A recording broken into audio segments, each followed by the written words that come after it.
जय हिंद। स्वागत है स्टार्ट टू सक्सेस पर। आज संविधान सीरीज़ की दूसरी वीडियो है। पहली वीडियो यदि आपने नहीं देखा है तो चैनल के प्लेलिस्ट में जाकर के देख लीजिए। चलिए शुरू करते हैं। आज का पहला प्रश्न है, भारतीय संविधान के किस अनुसूची में राज्यों तथा केंद्र शासित क्षेत्रों के नाम, सीमाएं तथा न्यायिक क्षेत्र का वर्णन है?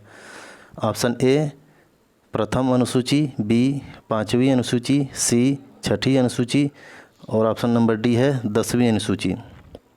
इसका सही जवाब है ऑप्शन नंबर 1 प्रथम अनुसूची। कुछ विशेष बातें लिखी हुई हैं जो कि जानना बहुत ही ज़रूरी है परीक्षा के लिए। वर्तमान में भारत में 28 राज्य हैं तथा 8 केंद्र शासित प्रदेश हैं। दिल्ली को राष्ट्रीय राजधानी क्षेत्र का दर्जा प्राप्त है और जितने भी केंद्र शासित प्रदेश है उसके बारे में नीचे लिखा हुआ है, इसको आपको बता देता हूं मैं। सभी केंद्र शासित प्रदेशों के नाम, पहला अंडमान निकोबार द्वीप समूह, दूसरा चंडीगढ़, तीसरा है दिल्ली, चौथा दमन दीव और दादरा नगर हवेली।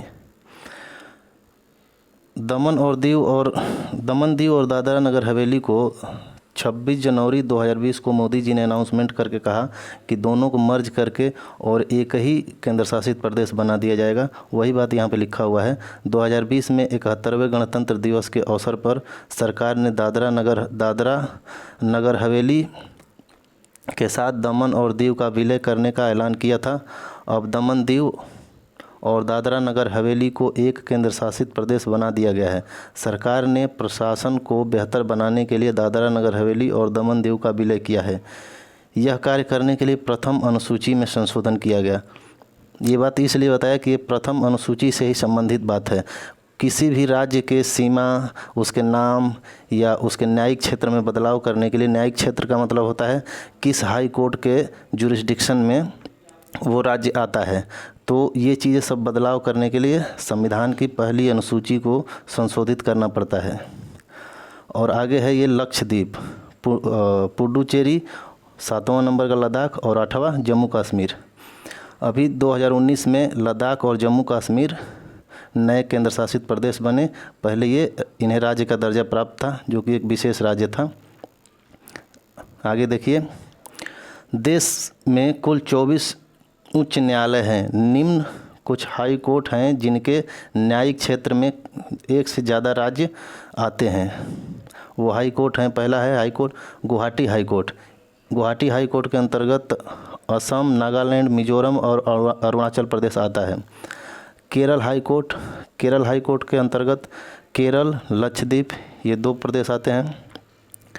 मुंबई हाई कोर्ट के जुरिस्डिक्शन में महाराष्ट्र, गोवा, दादरा नगर हवेली ये 3 क्षेत्र आते हैं। कोलकाता हाई कोर्ट के न्यायिक क्षेत्र में पश्चिम बंगाल, अंडमान निकोबार ये 2 प्रदेश आते हैं। चेन्नई हाई कोर्ट के जुरिस्डिक्शन में तमिलनाडु और पुडुचेरी आते हैं। चंडीगढ़ हाई कोर्ट, इसमें पंजाब, हरियाणा और चंडीगढ़ आता है। और 7वें नंबर का है हैदराबाद हाई कोर्ट के जुरिस्डिक्शन में आंध्र प्रदेश तथा तेलंगाना ये दोनों आते हैं।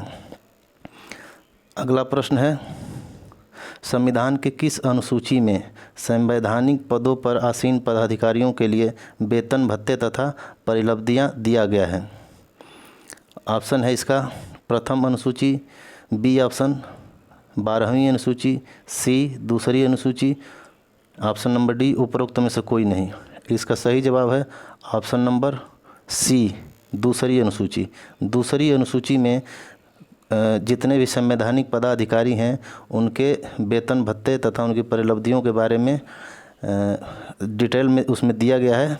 और वो कौन कौन से पदाधिकारी हैं जिनके वेतन भत्ते तथा परिलब्धियां अनुसूची 2 में दिया गया है, ये यहाँ पे लिखा हुआ है, देख लीजिए। वे पदाधिकारी जिनके वेतन भत्ते तथा परिलब्धियां दूसरी अनुसूची में दिया गया है। मात्र 9 ऐसे पदाधिकारी हैं जिनके वेतन भत्ते तथा परिलब्धियां दूसरी अनुसूची में दिया गया है। पहला राष्ट्रपति, दूसरा राज्यपाल, तीसरा है लोकसभा के अध्यक्ष एवं उपाध्यक्ष। लोकसभा के अध्यक्ष तथा उपाध्यक्ष दोनों के वेतन भत्ते तथा परिलब्धियां दूसरी अनुसूची में दिया गया है। राज्यसभा के सभापति तथा उपसभापति, राज्यसभा के सभापति, यहाँ पे उपराष्ट्रपति नहीं दिया गया। उपराष्ट्रपति का वेतन भत्ता तथा जितने भी उनको परिलब्धियाँ मिलती है, विशेषाधिकार मिलते हैं, राष्ट्रपति के नाम से नहीं मिलता है, उनको राज्यसभा के सभापति के तौर पे मिलता है। तो ये इसीलिए यहाँ पे राज्यसभा के सभापति तथा उपसभापति दिया गया है। राज्यों के विधानसभा के अध्यक्ष तथा उपाध्यक्ष, राज्यों के विधान परिषद के सभापति एवं उपसभापति, उच्चतम न्यायालय के न्यायाधीश, उच्च न्यायालय के न्यायाधीश, भारत के नियंत्रक एवं महालेखा परीक्षक। इसको याद रखिएगा। इसमें से बहुत सारे प्रश्न बन जाते हैं, जैसे कि मान लीजिए कि इसमें से 4 ऑप्शन दे दिया, पूछ दिया कि निम्न में से किस पदाधिकारी का वेतन भत्ता अनुसूची 2 में नहीं दिया गया, और 4 ऑप्शन में 3 इसमें डाल दिया गया और एक कोई अलग से किसी अधिकारी का नाम डाल दिया गया है, अधिकारी के पद का नाम डाल दिया गया है, जो कि इसमें अनुसूची 2 से संबंधित नहीं है। तो ऑप्शन नंबर वही हो जाएगा जो इसमें नहीं है। अगला प्रश्न, प्रारंभ में भारतीय संविधान में कितनी अनुसूचियाँ थी? Option A 10, B 15, C 8, option number D 12। इसका सही जवाब है ऑप्शन नंबर सी 8। शुरू में जब संविधान का निर्माण हुआ उस समय मात्र 8 अनुसूचियाँ थी, लेकिन बाद में कुछ संशोधन कर करके अनुसूचियों को बढ़ाया गया, जो कि अभी देखेंगे आगे। वर्तमान में भारतीय संविधान में कितनी अनुसूचियाँ हैं? Option A 12, B 8, option number C 15, option number D है 20। इसका सही जवाब है option number B, option number A 12। अभी वर्तमान में 12 अनुसूचियाँ हैं। इसको 4 बार संशोधित करके और एक एक करके 9वीं, 10वीं और 11वीं, 12वीं अनुसूची को बढ़ाया गया, जो कि आगे आपको डिटेल में बताऊंगा मैं। प्रश्न नंबर 5, संवैधानिक पदों पर आसीन होने वाले विभिन्न उम्मीदवारों द्वारा लिया जाने वाला शपथ या प्रतिज्ञान किस अनुसूची में दिया गया है? शपथ या प्रतिज्ञान, शपथ का मतलब होता है जो ईश्वर को मानता है वो शपथ लेता है, जो ईश्वर को नहीं मानता है वो प्रतिज्ञा करता है। तो शपथ और प्रतिज्ञान में इतना ही अंतर है कि ईश्वर को मानने वाला शपथ लेता है और ईश्वर को नहीं मानने वाला प्रतिज्ञा करता है। तो प्रतिज्ञा को ही प्रतिज्ञान कहा जाता है। ऑप्शन ए 3री अनुसूची, ऑप्शन बी 5वीं अनुसूची, सी 6ठी अनुसूची और डी 10वीं अनुसूची। इसका सही जवाब है ऑप्शन नंबर ए 3री अनुसूची। 3री अनुसूची में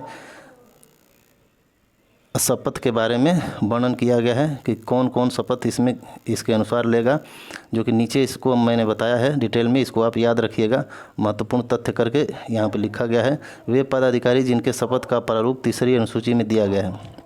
संसद एवं राज्य विधानमंडलों के सदस्य, जितने भी संसद के सदस्य हैं और राज्य विधानमंडलों में जितने भी विधायक होते हैं, वो सभी अनुसूची 3री के प्रारूप के तहत ही शपथ लेते हैं। संघ एवं राज्य के मंत्री, संघ मतलब केंद्र के जितने भी मंत्री हैं और राज्यों में जितने भी मंत्री होते हैं, वो सभी अनुसूचित 3री के प्रारूप के तहत ही शपथ लेते हैं। उच्चतम एवं उच्च न्यायालय के न्यायाधीश और भारत के नियंत्रक एवं महालेखा परीक्षक। यहाँ पे बहुत ही एक इम्पोर्टेंट बात यह है, नोट करके लिखा गया है, राष्ट्रपति, उपराष्ट्रपति एवं राज्यपाल के शपथ का प्रारूप 3री अनुसूची में नहीं है। तो क्या शपथ नहीं लेते हैं? लेते हैं। कहाँ पे दिया गया है इसका? तो राष्ट्रपति के शपथ का जो प्रारूप है, विवरण है, वो राष्ट्रपति से संबंधित अनुच्छेद में दिया गया है। जैसे राष्ट्रपति से संबंधित अनुच्छेद 60 है, तो राष्ट्रपति शपथ अनुच्छेद 60 के अंतर्गत दिए गए प्रारूप के तहत लेता है। उपराष्ट्रपति अनुच्छेद 69-69 के तहत लेता है और राज्यपाल अनुच्छेद 159 के तहत शपथ लेता है। अगला प्रश्न, किस संविधान संशोधन के तहत 9वीं अनुसूची जोड़ी गई? ऑप्शन नंबर ए प्रथम संविधान संशोधन 1951, बी 52वां संविधान संशोधन 1985, ऑप्शन नंबर सी 73वां संविधान संशोधन 1992, ऑप्शन नंबर डी उपरोक्त में से कोई नहीं। इसका सही जवाब है ऑप्शन नंबर ए प्रथम संविधान संशोधन 1951। इस संविधान संशोधन में 9वीं अनुसूची जोड़ी गई और 9वीं अनुसूची में क्या क्या है ये सब आगे मैं डिटेल में बताऊंगा। अगर इस वीडियो में नहीं हुआ तो एक वीडियो और इसके बारे में अनुसूचियों के बारे में बताऊंगा, जो कि डिटेल में आपको पूरा क्लियर कर दूंगा। अगर ये दोनों वीडियो आप देख लेंगे तो किसी भी परीक्षा में कोई भी प्रश्न आए आपसे नहीं छूट सकता है। चलिए आगे देखते हैं। प्रश्न नंबर 7, किस अनुसूची में राज्यों तथा संघ शासित राज्यों के लिए राज्यसभा में सीटों का आवंटन किया गया है? ऑप्शन ए चौथी अनुसूची, ऑप्शन बी तीसरी अनुसूची, ऑप्शन नंबर सी पाँचवीं अनुसूची, ऑप्शन नंबर सी 10वीं अनुसूची। इसका सही जवाब है ऑप्शन नंबर ए चौथी अनुसूची। चौथी अनुसूची में ये लिस्ट बना करके और ये उसमें बताया गया है कि किस राज्य को कितने राज्यसभा की सीटें मिलेंगी। जैसे कि मान लीजिए उत्तर प्रदेश है, इसमें राज्यसभा की सीटें 31 है, और जैसे मान लीजिए गोवा है, सिक्किम है, ये सब छोटे छोटे प्रदेश हैं, तो इनमें राज्यसभा की सीटें एक एक सीटें हैं राज्यसभा की। और जैसे महाराष्ट्र है, उत्तर प्रदेश है, ये बड़े बड़े राज्य हैं, जनसंख्या इसमें ज़्यादा है, क्योंकि जनसंख्या के आधार पर ही राज्यसभा की सीटों का आवंटन किया जाता है। जितना ज़्यादा जनसंख्या रहेगा उतना ज़्यादा सीट होंगे। महाराष्ट्र की जनसंख्या ज़्यादा है, सीट ज़्यादा है। उत्तर प्रदेश की जनसंख्या ज़्यादा है, तो सीटें यहाँ पर ज़्यादा है। सबसे ज़्यादा जनसंख्या उत्तर प्रदेश की है, तो सबसे ज़्यादा सीटें 31 उत्तर प्रदेश की है राज्यसभा की। चलिए अगला प्रश्न, अगला महत्वपूर्ण तथ्य करके कुछ इसके बारे में बताया हूँ। राज्यसभा में उत्तर प्रदेश में सर्वाधिक सीटें हैं, 31 सीटें हैं, अभी बताया मैं। ऐसे 9 राज्य हैं जिनमें राज्यसभा की केवल 1 सीटें हैं। कौन कौन से 9 राज्य हैं वो आप कमेंट करके नीचे बताइएगा। आप कहीं से गूगल सर्च करके या कहीं से भी खोज करके आप 9 राज्यों को देखिएगा और नीचे कमेंट में बताइएगा। प्रश्न नंबर 8, 10वीं अनुसूची कब जोड़ा गया? ऑप्शन नंबर 1 प्रथम संविधान संशोधन 1951, 52वां संविधान संशोधन 1985, 74वां संविधान संशोधन 1992, उपरोक्त में से कोई नहीं। इसका सही जवाब है ऑप्शन नंबर बी 52वां संविधान संशोधन 1985। 52वें संविधान संशोधन 1985 के तहत 10वीं अनुसूची जोड़ी गई। इसमें 10वीं अनुसूची में क्या है ये आपको आगे मैं बताऊंगा। जितनी भी अनुसूचियाँ हैं उसके बारे में, सबके बारे में ऑब्जेक्टिव करके ही बताऊंगा, लेकिन डिटेल में बता दूंगा। कोई भी प्रश्न आपका कभी छूटेगा नहीं परीक्षा में, यदि आप सही तरीके से इसको देख लेते हैं। अगला प्रश्न, संविधान में 11वीं अनुसूची किस संविधान संशोधन के तहत जोड़ी गई? ऑप्शन ए 73वां संविधान संशोधन, ऑप्शन बी 74वां संविधान संशोधन 1992। 73वां और 74वां संविधान संशोधन 1992 दोनों 1992 में हुआ। इसको बता देता हूँ मैं। एक पंचायतों से संबंधित है और एक नगर पालिका से संबंधित है। आगे इसके बारे में बताऊँगा। और ऑप्शन नंबर सी 10वां संविधान संशोधन, ऑप्शन नंबर डी उपरोक्त में से कोई नहीं। इसका सही जवाब है ऑप्शन नंबर ए 73वां संविधान संशोधन। अगला प्रश्न, संविधान में 12वीं अनुसूची किस संविधान संशोधन के तहत जोड़ी गई? ऑप्शन नंबर 1 73वां संविधान संशोधन 1992, ऑप्शन नंबर बी 74वां संविधान संशोधन 1992, ऑप्शन नंबर सी 52वां संविधान संशोधन 1985, डी 10वां संविधान संशोधन 1961। इसका सही जवाब है ऑप्शन नंबर बी 74वां संविधान संशोधन 1992। अगला प्रश्न, संविधान के किस अनुसूची में राष्ट्रपति द्वारा अनुसूचित जनजातियों के क्षेत्र का प्रशासन किया जाने का प्रावधान है? ऑप्शन नंबर 1 प्रथम अनुसूची, दूसरी अनुसूची, 5वीं अनुसूची, 10वीं अनुसूची। इसका सही जवाब है ऑप्शन नंबर सी 5वीं अनुसूची। 5वीं अनुसूची के तहत राष्ट्रपति किसी भी जनजातीय क्षेत्र का प्रशासन सीधे डायरेक्ट रूप से खुद कर सकता है या किसी प्रशासक के माध्यम से कर सकता है, और या किसी भी क्षेत्र को वो अनुसूचित जनजाति क्षेत्र घोषित कर सकता है। चलिए आगे कुछ इसके बारे में दिया गया है, नोट में देख लेते हैं। यदि राष्ट्रपति को ऐसा लगे कि किसी अनुसूचित जनजाति क्षेत्र का प्रशासन सीधे तौर पर उसके द्वारा किया जाना चाहिए तो वह किसी भी क्षेत्र के लिए ऐसा कर सकता है, तथा राष्ट्रपति किसी क्षेत्र को अनुसूचित जनजाति क्षेत्र भी घोषित कर सकता है। राष्ट्रपति उस क्षेत्र के सुरक्षा तथा संस्कृति आदि को सुरक्षित करने के लिए यह कार्य कर सकता है। चलिए अगला प्रश्न देखते हैं। प्रश्न नंबर 12, राष्ट्रपति द्वारा असम, मेघालय, त्रिपुरा तथा मिजोरम के जनजातीय क्षेत्रों का प्रशासन किया जा सकता, यह किस अनुसूची में दिया गया है? ऑप्शन नंबर 1 छठी अनुसूची, 7वीं अनुसूची, 8वीं अनुसूची, ऑप्शन नंबर डी 9वीं अनुसूची। इसका सही जवाब है ऑप्शन नंबर ए 6वीं अनुसूची। 6वीं अनुसूची में राष्ट्रपति उस क्षेत्र का प्रशासन करेगा जिसमें 4 ही राज्य हैं, असम, मेघालय, त्रिपुरा, मिजोरम। ये अनुसूची सिर्फ 4 राज्यों के लिए ही बनाई गई है। अगला प्रश्न, नए राज्य का गठन होने पर भारतीय संविधान के किस अनुसूची में परिवर्तन किया जाता है? ए प्रथम अनुसूची, बी दूसरी अनुसूची, सी पांचवी अनुसूची, ऑप्शन नंबर डी छठवीं अनुसूची।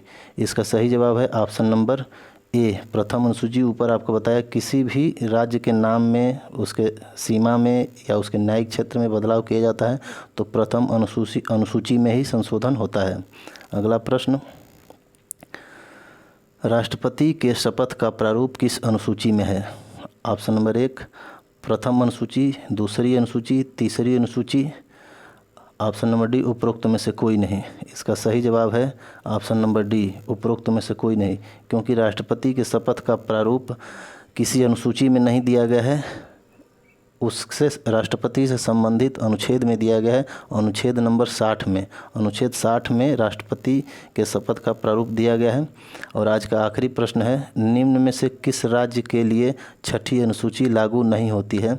ऑप्शन एक ए असम, मेघालय, त्रिपुरा और नागालैंड। इसका सही जवाब है ऑप्शन नंबर डी नागालैंड, क्योंकि असम, मेघालय, त्रिपुरा और मिजोरम के लिए छठी अनुसूची बनाई गई है, इसलिए नागालैंड इस अनुसूची के तहत नहीं आता है। चलिए आज का वीडियो समाप्त होता है। यदि वीडियो आपको अच्छी लगी हो तो चैनल को सब्सक्राइब और वीडियो को लाइक कर दीजिए और शेयर भी कर दीजिए। जय हिंद।